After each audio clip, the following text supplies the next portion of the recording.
আসলে আমি না এত নার্ভাস ছিলাম না, তাড়াতাড়ি করে শেষ করে দিয়েছি স্যার যে করে হোক।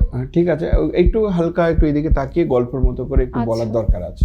এ এর লভ্যাংশ দিয়ে একটা লাইন, বি এর লভ্যাংশ দিয়ে আরেকটা লাইন। স্যার অন্য টপিক চুজ করতে পারি? অন্য কোনো স্যার কি আছে? স্যার দ্বিঘাত সমীকরণ, ওটা তো সবাই চুজ করবে। দ্বিঘাত সমীকরণের করে দিতে পারে, যদি ওটা ভালো হয় তো সেটা হতে আচ্ছা পারে, স্যার বলছি কিন্তু এটা যে খারাপ নয়।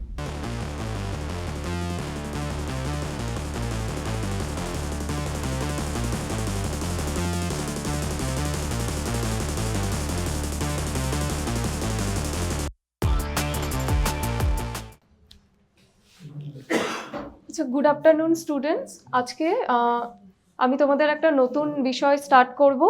তো দেখো, আমি ধরলাম এ একজন ব্যক্তি আর বি একজন ব্যক্তি, এরা দুজন মিলে ডিসাইড করলো যে আজকে ওরা ব্যবসা করবে বা একটা দোকান খুলবে। দুজনে ঠিক করলো যে কিছু কিছু টাকা নিয়ে তারা 1 বছরের জন্য একটা ব্যবসা খুলবে, খুলে যে 1 বছর পর যে লাভ হবে তারা দুজনে একে অপরের সাথে ভাগ করে নেবে।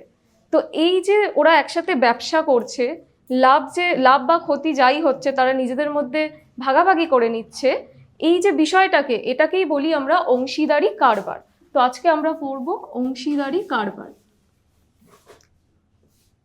আর যারা এই অংশীদারি কারবারে অংশগ্রহণ করবে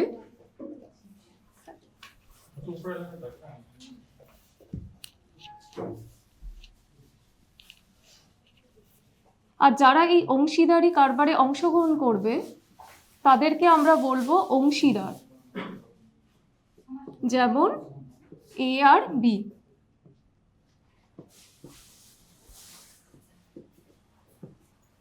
এবার এই যে এ আর বি আমি বললাম, এদের দুজনকে আমরা বলবো অংশীদার। কারণ কি, এরা দুজনে ব্যবসায় অংশগ্রহণ করছে। আর এরা যেই কিছু কিছু টাকা দিয়ে যেটা বিনিয়োগ করবে ব্যবসায়, এই টাকাটাকে আমরা বলবো মূলধন। তো এই অংশীদারি কারবার দু ধরনের, একটা হচ্ছে সরল, আরেকটা হচ্ছে মিশ্র। তো আজকে আমরা সরল অংশীদারি কারবার সম্পর্কে জানবো। সরল মানে কি? সরল অংশীদারি কারবার মানে এই এ আর বি ব্যক্তি দুজনে সমান টাইমের জন্য যদি টাকা বিনিয়োগ করে। আর মিশ্র মানে কি? যদি ওরা বিভিন্ন সময়ের জন্য যদি টাকা ইনভেস্ট করে। এ ব্যক্তি হয়তো 6 মাসের জন্য করলো, বি ব্যক্তি হয়তো 4 মাসের জন্য করলো, তো সেটাকে আমরা বলবো মিশ্র, যদি সময় আলাদা থাকে। তো আজকে আমরা সরল অংশীদারি কারবারের একটা অঙ্ক সলভ করে আমরা দেখব, সমাধানের মাধ্যমে বুঝবো যে কিভাবে তাদের মধ্যে লভ্যাংশর যে লাভটা হবে সেটা কিভাবে তাদের মধ্যে ভাগাভাগি হবে। তো আমরা ধরলাম এর মূলধন 10,000 টাকা আর বি এর মূলধন 20,000 টাকা। এবার দেখো, এদের দুজনার ধরে নিলাম 1 বছরের জন্য ব্যবসা করলো, তাহলে এই 1 বছরে এদের লাভ হলো, আমি ধরলাম 6,000 টাকা, ধরে নিলাম এটা আমি যে এদের লাভ হচ্ছে 6,000 টাকা। এবার আমরা দেখব যে এ কত টাকা পাবে 6,000-এর মধ্যে আর বি কত টাকা পাবে 6,000-এর থেকে আর কি। এবার দেখো, এবার আমাকে বের করতে হবে এ আর বি এর মূলধনের অনুপাত, কারণ মূলধনের অনুপাত অনুযায়ী তাদের মধ্যে এই লাভটা ভাগাভাগি হবে। তো আগে মূলধনের অনুপাতটা দেখি। এ ও বি এর মূলধনের অনুপাত, তাহলে অনুপাতটা কি হবে?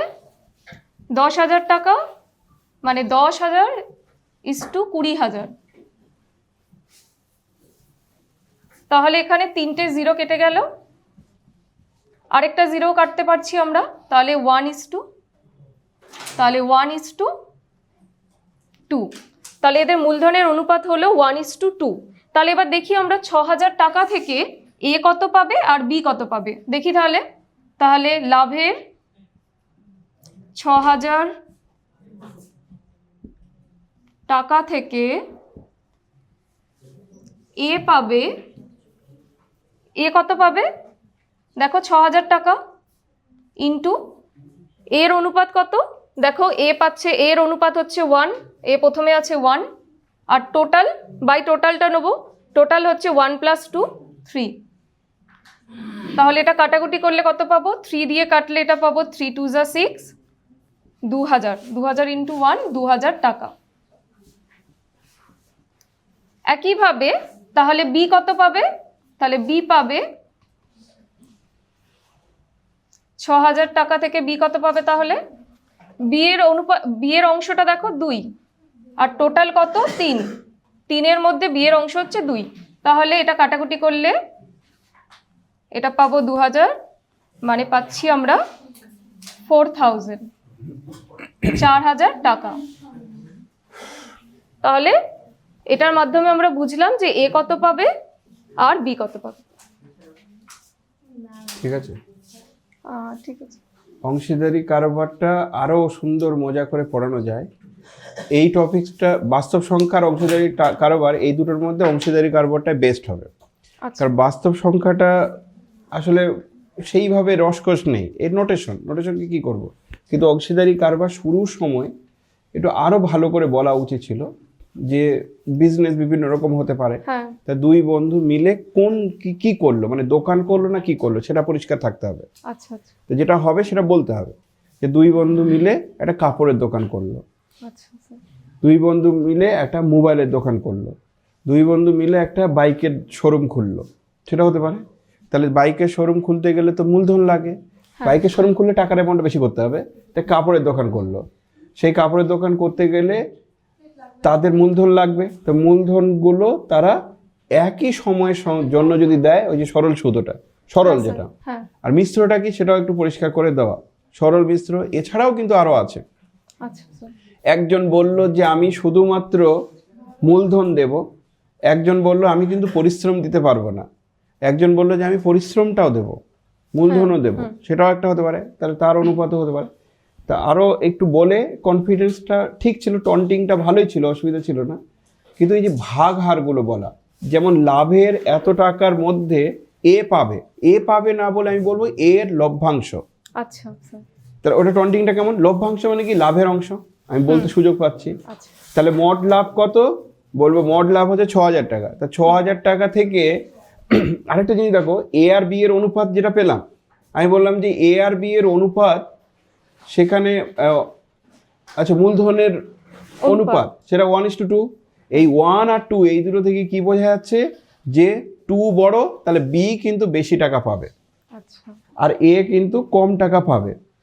তাহলে লভ্যাংশ কে কত পাবে? মোট লাভ হচ্ছে 6000, তাহলে এ এর লভ্যাংশ দিয়ে একটা লাইন, বি এর লভ্যাংশ দিয়ে আরেকটা লাইন আচ্ছা। বলে, তাহলে অনেকটা আইডিয়া পাওয়া যেতে পারে আর কি। স্যার আসলে আমি না এত নার্ভাস ছিলাম না, তাড়াতাড়ি করে শেষ করে দিয়েছি স্যার, যে করে হোক। ঠিক আছে, একটু হালকা একটু এদিকে তাকিয়ে গল্পের মতো করে একটু আচ্ছা। বলার দরকার আছে, বলে আরো প্রাণবন্ত হবে। আমার মেইন উদ্দেশ্য হচ্ছে আমি ক্লাসরুমটাকে সুন্দর করে বোঝাবো। আচ্ছা স্যার, অন্য টপিক চুজ করতে পারি? অন্য কোনো টপিক কি আছে? স্যার দ্বিঘাত সমীকরণ, ওটা তো সবাই চুজ করবে। দ্বিঘাত সমীকরণের করা যেতে পারে, যদি ওটা ভালো হয় তো সেটা হতে আচ্ছা পারে, স্যার, বলছি কিন্তু যে এটা খারাপ নয়। মূলদ সংখ্যাটা মানে স্যার ওটাও তো বেশ ভালো, মানে যদি করা যেতে ছবি পারে। এঁকে এঁকে যদি আমি বোঝাই যে দুটো নাম্বারের মাঝখানে অসংখ্য মূলদ সংখ্যা আছে, সেটা দেখালাম, তাদের দশমিক বিস্তারটা মূলদ দেখালাম। সংখ্যা সবাই চুজ করবে। হ্যাঁ সেটাই জানি। কালকে মূলদ সংখ্যা বাস্তব সংখ্যা কালকে 6-7 জন বলেছে। আচ্ছা সেটাও আছে, সেটের গল্প লাগছে, নোটেশন লাগছে, করা যেতে পারে, ওটাও ভালো, খারাপ না।